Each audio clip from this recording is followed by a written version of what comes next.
Hello everyone.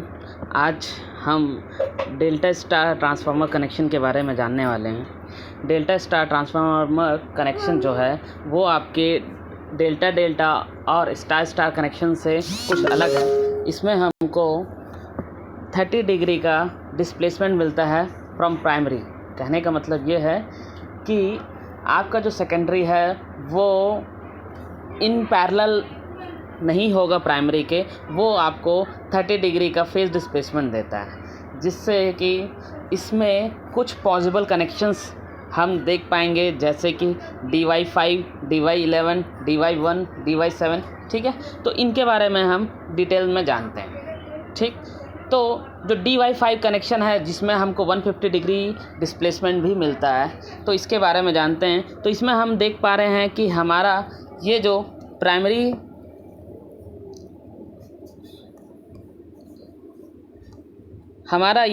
Primary connection है जिसमें कि A2, B2 और C2 जो कि as per the bureau of Indian standards के अकॉर्डिंग है, जिसमें हमारा सेकेंडरी जो A2, B2, C2 टर्मिनल जो है बाहर रहते हैं, और 3 वाइंडिंग्स जो ABC हैं वो आपके प्राइमरी साइड के हैं, और स्मॉल लेटर्स में जो हैं वो आपके सेकेंडरी साइड के वाइंडिंग्स बताते हैं।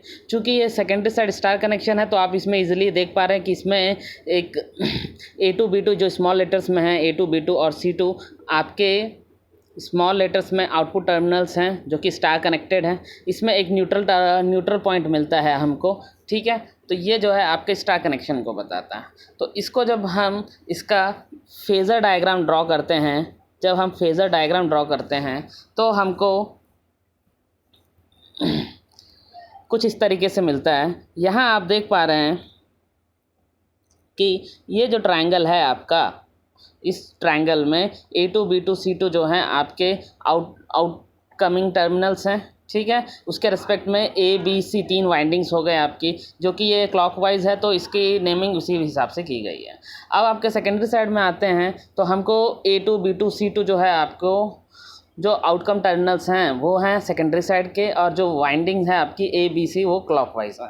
तो चूँकि हम यहाँ देख रहे हैं कि यहाँ हमारा प्राइमरी में जो वाइंडिंग है प्राइमरी में जो वाइंडिंग है आपकी वो क्या है, आपका ये जो A है इसको हम कुछ इस तरीके से यहाँ डिनोट कर रहे हैं। फिर ये जो हमारा सेकेंडरी वाइंडिंग का A वाइंडिंग है उसे हम कुछ दोनों को एक साथ जब हम समायोजित करते हैं तो हमको क्या मिलता है, टोटल 150 डिग्री का डिस्प्लेसमेंट मिलता है।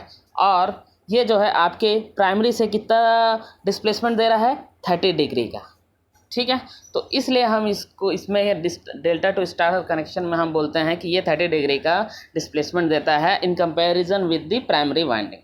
तो यहाँ हमको 150 डिग्री का डिस्प्लेसमेंट मिलता है, और इसी को हम इसके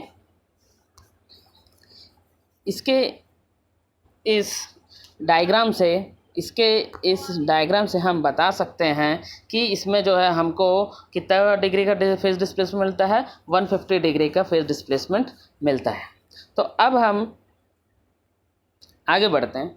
तो इसे हम DY5 कनेक्शन भी कहते हैं, बिकॉज इट इज़, जब हम इसको एक घड़ी की क्लॉक के में जब हम इसको प्रदर्शित करते हैं तो हमारा जो सेकेंडरी वाइंडिंग है वो हमें आवर बताता है। सेकेंडरी वाइंडिंग जो है हमारी वो आवर का नीडल है, और मिनट का नीडल जो है हमारा हमको प्राइमरी वाइंडिंग को बताता है। तो दोनों का जो समायोजन है हमको 5 का घड़ी के अकॉर्डिंग 5 बजे का समय का बताता है, निर्देशित करता है, जिसके वजह से हम इसको DY5 कनेक्शन भी कहते हैं।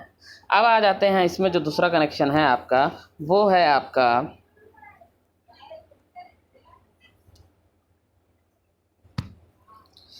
जो दूसरा कनेक्शन है इसमें वो है DY11 कनेक्शन। तो ये एक्चुअली क्या है आपका, इसका नाम DY11 कनेक्शन इसलिए पड़ा बिकॉज ये हमको क्लॉक नोटेशन में हमको 11 बजे का समय बताता है। ठीक है, तो इसमें क्या होता है कि आपका जो सेकेंडरी वाइंडिंग था DY5 कनेक्शन के केस में, ये उसका ठीक उल्टा होता है। कहने का मतलब ये है कि ये it is just reciprocal opposite होता है। कहने का मतलब यह है कि जो सेकेंडरी वाइंडिंग है जिसमें कि हमारा outcoming terminals A2 B2 C2 था, वो अब क्या हो जाएगा, आउटकमिंग टर्मिनल्स आपके A1 B1 C1। ठीक है, तो ठीक उसी को जब हम फेज़र डायग्राम में एक्सप्रेस करते हैं तो यहाँ आप देख पा रहे होंगे कि इस वेक्टर डायग्राम में A2 B2 C2 क्लॉकवाइज जो है आपके टर्मिनल्स निकले हुए हैं। प्राइमरी साइड वो आपका सेम है dy5 की तरह, लेकिन जो सेकेंडरी है वो जस्ट अपोजिट है, उल्टा है। तो यहाँ पे क्या हो रहा है कि A1 B1 C1 भी क्लॉकवाइज है, लेकिन जो हमारा A1 कनेक्शन है वो अब क्या हो जा रहा है, ठीक उल्टा हो जा रहा है। तो इसको मैं ये बोल सकता हूँ कि dy11 कनेक्शन जो है वो आपका ठीक अपोजिट है dy5 की तरह। तो ये आपका जब हम सेकेंडरी साइड के वाइंडिंग को आवर की नीडल से और प्राइमरी साइड के वाइंडिंग को मिनट की नीडल से अगर रिप्रेजेंट करते हैं तो इस क्लॉक में हम ये देख पा रहे हैं कि ये 11 बजे का समय बता रहा है, इसलिए इसको क्लॉक में 11 o'clock का टाइमिंग बता रहा है, इसलिए हम इसको dy कनेक्शन भी कहते हैं। ठीक है, तो ये था आपका dy11 कनेक्शन। अब इसमें एक और कनेक्शन है जिसके बारे में भी जानते हैं। तो नेक्स्ट है आपका dy7 कनेक्शन। dy7 कनेक्शन क्या है इसके बारे में जानते हैं। जैसा कि हमने प्राइमरी में हम देख ही रहे हैं कि ABC जो 3 वाइंडिंग है इसको हम डेल्टा कनेक्शन में करके रखे हुए हैं, जिसका आउटर टर्मिनल जो है A2 B2 C2 है। लेकिन जो हमारा प्राइमरी कनेक्शन है वो हमारा कुछ इस तरीके से है कि A1 B1 C1 जो है आपका आउटकमिंग टर्मिनल्स हैं, A2 B2 C2 जो है स्टार कनेक्शन में। अब यहाँ पे क्या हो रहा है कि ये जो है कनेक्शन हमको टोटल 210 डिग्री का फेज डिस्प्लेसमेंट देता है। कितना देता है, 210 डिग्री का। उसके अकॉर्डिंग क्या हो जाएगा कि यहाँ पे आप डायग्राम में देख रहे हो कि सेकेंडरी में जो है A1 यहाँ है, B1 यहाँ है, C1 यहाँ है, ये भी क्लॉकवाइज चल रहा है। तो यहाँ पे जब हम सेकेंडरी को आवर के नीडल से और प्राइमरी को मिनट के नीडल से एक्सप्रेस करते हैं तो ये ठीक इसके 180 डिग्री से 30 डिग्री का फेज डिस्प्लेसमेंट दे रहा है। मतलब 180 प्लस 30 ये तो टोटल 180 हो गया और ये आपका हो गया 30। तो टोटल कितना दे रहा है आपको, 210 का। यहाँ पे आप देख पा रहे होंगे कि A और कैपिटल A के बीच में टोटल 210 डिग्री का आपको फेज डिस्प्लेसमेंट मिल रहा है। तो इस तरीके से आप ये बता सकते हो कि ये जो कनेक्शन है y7 जो है आपको 210 डिग्री का फेज डिस्प्लेसमेंट दे रहा है फ्रॉम प्राइमरी टू सेकेंडरी। ठीक है, तो इसलिए इसको हम dy7 भी कहते हैं, बिकॉज जब हम इसको एक क्लॉक की तरह एक्सप्रेस करें तो ये हमको 7 बजे का समय बताता है dy7 का। जो अब नेक्स्ट आता है आपका dy11। अब ये dy11 जो है ये आपका जो सेकेंडरी वाइंडिंग है ये क्या करता है, ये आपको ठीक इसका अपोजिट dy7 का ठीक रेसिप्रोकल है, ये ठीक अपोजिट देता है।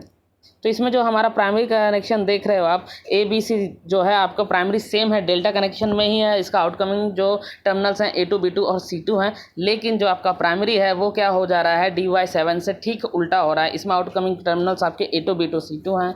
तो इसमें क्या हो रहा है कि A1 B1 C1 जो हैं सभी स्टार कनेक्शन में जुड़े हुए हैं एक दूसरे से न्यूट्रल पॉइंट में।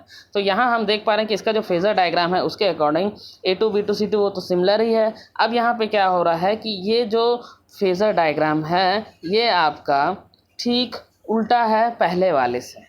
इन दोनों में देख रहे होगे आप कि ये एक दूसरे के क्या है, रेसिप्रोकल है।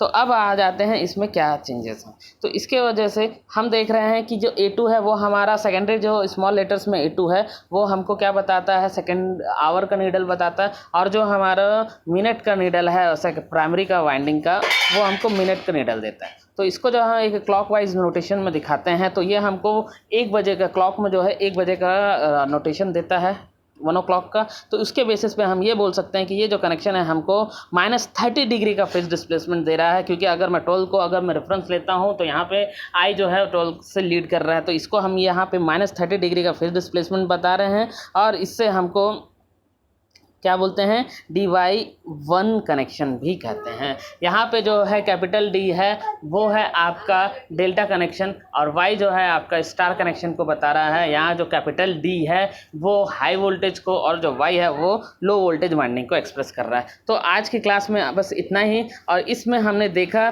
कि हमारा जो डेल्टा टू स्टार कनेक्शन है इसमें जो पॉसिबल कनेक्शंस हैं वो है आपका DY5, DY11, DY7 and DY1। तो इन सभी में हमको इस डेल्टा स्टार कनेक्शन में हम ये जानते हैं कि इसमें हमको जो है सेकेंडरी साइड में न्यूट्रल मिलता है लो वोल्टेज साइड में। तो हम इसको क्या है डिस्ट्रीब्यूशन के लिए यूज़ कर सकते हैं इस कनेक्शन ट्रांसफार्मर का। तो इसमें क्या होता है आपका जो सेकेंडरी है टर्मिनल उसमें हमको इस न्यूट्रल मिलता है, 4 टर्मिनल्स मिलते हैं, न्यूट्रल टर्मिनल मिलता है जिससे कि डिस्ट्रीब्यूशन करना इजी हो जाता है। और इसमें एक और चीज़ यह है कि इसमें हमको डेल्टा डेल्टा या स्टार स्टार कनेक्शन की तरह जो प्राइमरी और सेकेंडरी टर्मिनल्स हैं वो पैरेलल ना मिलके हमको कितना 30 डिग्री का फेज डिस्प्लेसमेंट मिलता है। तो इस टॉपिक में आज इतना ही।